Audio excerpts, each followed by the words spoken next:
Good morning class 7. So here we are going to continue with the remaining portion of your last video that we have to start from here, that is the software piracy. What do you understand by the word software piracy? Piracy means what?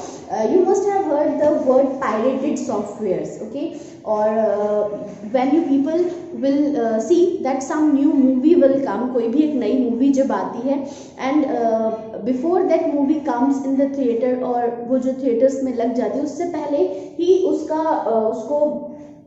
उसका pirated form available होता है, ठीक है, जो कहाँ से आपके movies hall से उसको पायरेट करके बनाया जाता है, चोरी करके उसको रिकॉर्ड करके and they will just produce the copies of that, okay, good quality की उसकी कॉपीज प्रोड्यूस की जाती हैं. सो that is what the piracy. Same piracy जैसे मूवीज की पायरेसी होती है, आपकी पिक्चर्स की piracy होती है, same as we in the computers we are having the software piracy as well, okay. So what are these types of piracy?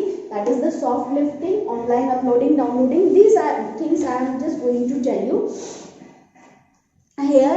The first one is the soft lifting. So soft lifting is what refers to the purchasing of a single licensed copy or software and loading it onto the several computer contrary to the license terms. For example, sharing softwares with your friends, co-workers and the others. Soft lifting means what? Suppose you have purchased a software. जैसे हम market से कोई भी एक particular software का CD purchase करके लाते हैं तो उसका एक लाइसेंस्ड की होता है, ठीक है. So that licensed key is actually valid for one system only. If you want to use it on the another system, you must have the licensed software for the next one and the key will be, means that one key is being used for one system. But what we people Indians used to do, हम लोग क्या करते हैं, we will just buy one copy और उसकी इतनी सारी duplicate copy बनाते हैं that everyone is using the duplicate copy. Rarely you will find 10% people, only those who are using the genuine copies, जो genuine purchase करके software चला रहे हैं. Otherwise I am having okay, आप copy करके मुझसे ले लेना, next one and the cycle moves on. इस तरीके से आपकी पूरी साइकिल चलती रहती है. So that is the soft lifting. We will call it as what? Soft lifting. उसको हम soft lifting बोलते हैं. The next one is online uploading and downloading, means making unauthorized copies of copyrighted software available to the end user of internet. आपने कहीं से भी internet से upload किया कोई पर्टिकुलर सॉफ्टवेयर या डाउनलोड किया and you are making copy of that, ठीक है, आप उस सॉफ्टवेयर की क्या कर रहे हैं, कॉपीज बनाकर या उस डेटा की कॉपीज बनाकर उसको पायरेट कर रहे हैं. The next one is the soft counterfeiting. This one, last one. Soft counterfeiting is what? Means legally duplicating and selling the copyrighted software in a form designed to make it appear legitimate. Means आपने किसी का data copy करके software उसकी duplicate series बना ली और आप उसको as a original cell कर रहे हैं. Means you are earning from that is the actual, ये काफी we can say that this is the actual crime when you are earning from that. If you are giving it to someone that's okay, but if you are making business with that so that is wrong, वो गलत है. The next one is your hard disk loading. Hard disk loading is what refers to the installing unauthorized copies of software on the hard disk of personal computer. It acts as an incentives for the end users to buy the hardware from a particular hardware dealer.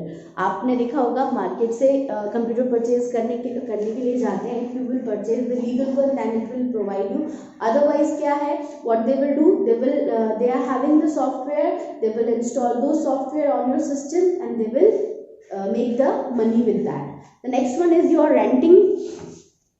Renting is also same. Suppose मेरे पास particular software है and I have made the different several copies of that. मैंने उसकी copies बना ली and I am giving those CDs for the renting. जैसे किराए पर दे देते हैं. आप लोगों ने देखा होगा that I am having this CD और I am having so and so software. मेरे पास ये सॉफ्टवेयर है. For this software I am charging 200 rupees or 2000 rupees or 100 rupees or whatsoever is your amount. तो वो अमाउंट पर आपने rent पर softwares को दे रहे हैं, ठीक है, मैंने यूज किया, ठीक है, अब इसको आप यूज कर लो.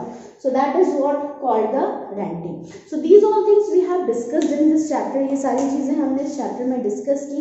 After that how we can prevent this one piracy. Piracy को हम प्रिवेंट कैसे करते हैं, how we can prevent this piracy. For that as we have seen to people, if someone makes the crime we are having the police for that. ठीक है, और police में certain laws, rules and regulations होते हैं आपके, right. So here in the computers as well we are having some acts. Okay, we will just call them what, cyber law. इन्हें हम क्या बोलते हैं, we will know them by the name of cyber law. Cyber law के नाम से जाना जाता है. And there are some acts which are given in your book. These acts are what? These acts are this one is the IT Act 2000. It's the IT Act 2000. Under this act all the offenses have been said कि किसके लिए क्या आपको सज़ा मिलेगी या क्या आपने गलत किया है उसके लिए आपको क्या किस क्राइम की क्या सज़ा है. These all things have been given there in the IT Act of 2000. Okay, in India data protection is covered under the Information Technology Act 2000. The Data Protection Acts require all business which handles the personal information including customer information to comply with the number of important principles regarding the privacy and disclosure. इसका मतलब जितनी भी companies, जितने भी organisation या कोई भी जहाँ पर लोगों की पर्सनल इंफॉर्मेशन है, लोगों का डेटा है, that need not to be misused. वो मिसयूज नहीं होना चाहिए. We have to be very careful about that. So protecting the customers information कैसे प्रोटेक्ट किया जाता है. The Data Protection Act states that anyone who processes personal information including customer information must make sure that the personal information is fairly and lawfully proceed. आपके पास suppose आपकी कोई particular like आप you people are student, ठीक है, आप लोगों का सारा डेटा कहाँ पर है, स्कूल के पास है. Okay, so school is responsible for that कि आपके फ़ोन नंबर, आपके एड्रेसेस, आपके फादर मदर की जितनी भी डिटेल्स हैं, these all details need to be kept very confidential. ये डेटा पूरा क्या है आपका, confidential. As the mobile companies are there, ठीक है, या फिर आपके आधार लिंक होते हैं या आपके राशन कार्ड्स बनते हैं, और there are many government departments where these companies are having the personal information of the candidates की या यूजर्स की इंफॉर्मेशन होती है. so they have to be they have to keep the data very lawfully and in a secured way. proceed for the limited purpose, बहुत ही जिस काम के लिए वो डेटा लिया गया है उसी के लिए उसको यूज किया जाए. adequate, relevant and not excessive. Accurate and up to date, data सही होना चाहिए. Then after not kept for a longer than necessary, जब तक आपको उसकी ज़रूरत है तब तक आप डेटा को रखिए, otherwise just remove it off. Okay, don't misuse it anywhere. Secure रखना है, not transfer to the other countries without adequate protection. ऐसा नहीं करना है कि आप वो डेटा उठाकर किसी दूसरी कंट्री को, क्योंकि आपने देखा होगा देयर आर डिफरेंट कंपनीज और different organisations those who are dealing from abroad. बाहर की कंपनीज भी हमारे यहाँ पर काम करती हैं. They need the data for calling और for doing the marketing purposes. So they will use the phone numbers and contacts. तो उस केस में भी ये सारी चीज़ें हमें ध्यान रखनी है. ठीक है, after that 2 points are there. Registering under act, data protection act, privacy policy और कस्टमर राइट्स. कस्टमर राइट्स क्या हैं, just go through these customer rights and see what the content is given there. वहाँ पर क्या क्या चीज़ें आपको दी हुई हैं. ठीक है, the last part that is given there, that is the intellectual copy proprietary right. Intellectual proprietary right का एक सबसे सिंपल और बेस्ट एग्जांपल मैं दे रही हूँ. अभी आप लोगों ने लास्ट कुछ मंथ्स में सुना था दैट टीवी एक्टर और मूवी एक्टर सुशांत सिंह राजपूत, उसकी मौत हुई या उसको मारा गया, जो भी whatsoever the reason is that. So there is the reason. आपने ये कुछ सेंटेंसेज, ये कुछ वर्ड्स वहाँ पर सुने होंगे.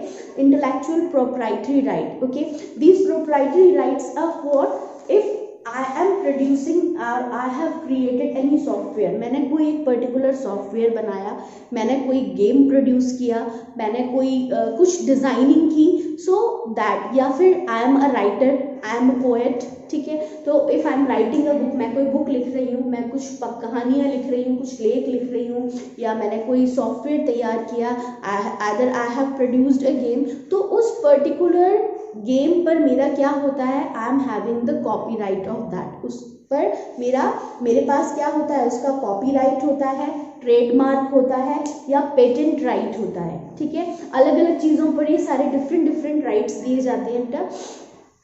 उस केस में क्या होगा, wherever and how many copies, suppose मैंने एक बुक लिखी, ठीक है, और either I have produced a game, मैंने एक गेम बनाया, ठीक है, and this is the CD of my game. अब ये सीडी जहां पर भी, पर सीडी मैंने जो भी चार्ज रखा है, सपोज 5000 है, 10,000 है, या 50,000 मेरी इस एक सीडी का चार्ज है, तो जितनी भी सीडीज सेल आउट होंगी, okay, how many CDs will sell out, जितनी उसकी ओरिजिनल कॉपीज सेल आउट होंगी, उसका 10% मेरा क्या होगा, पेटेंट राइट होगा, कॉपीराइट होगा, उसका 10% मुझे क्या होगा, अपने आप मेरे अकाउंट में जिंदगी भर, जब तक मैं हूँ, मैं नहीं हूँ, जब तक ये सॉफ्टवेयर सेल होगा, ओके, जब तक ये सॉफ्टवेयर या ये मेरी बुक बिकेगी मार्केट में, तब तक वो मेरा पैसा कहाँ ट्रांसफर होता रहेगा, मेरे अकाउंट में पैसा लाइफ टाइम, और उसके बाद भी वो ट्रांसफर होता रहेगा। So this was in the case of that Sushant Singh Rajput के केस में आप लोगों ने सुना होगा that he has produced 2 games, उसने 2 गेम्स बनाए थे, गेम डेवलपर था वो, उसने गेम भी डेवलप किए थे, सॉफ्टवेयर्स डेवलप किए थे, and he has going to get, उसको उसका राइट मिलने वाला था, उस पर अमाउंट अच्छा खासा वो लाइफ टाइम अर्न करता। So that was the reason there, आप यहाँ पर ये देख सकते हैं, this law ensures that the creator's hard work is safe and protected from unauthorized copying and piracy.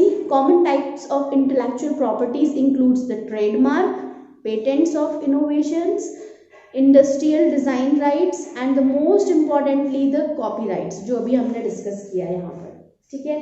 So these all things are there, these 4 topics are there, industrial proprietary, trademark, patent and copyright. This we are going to discuss in the next part of the video. Here we are finishing it here.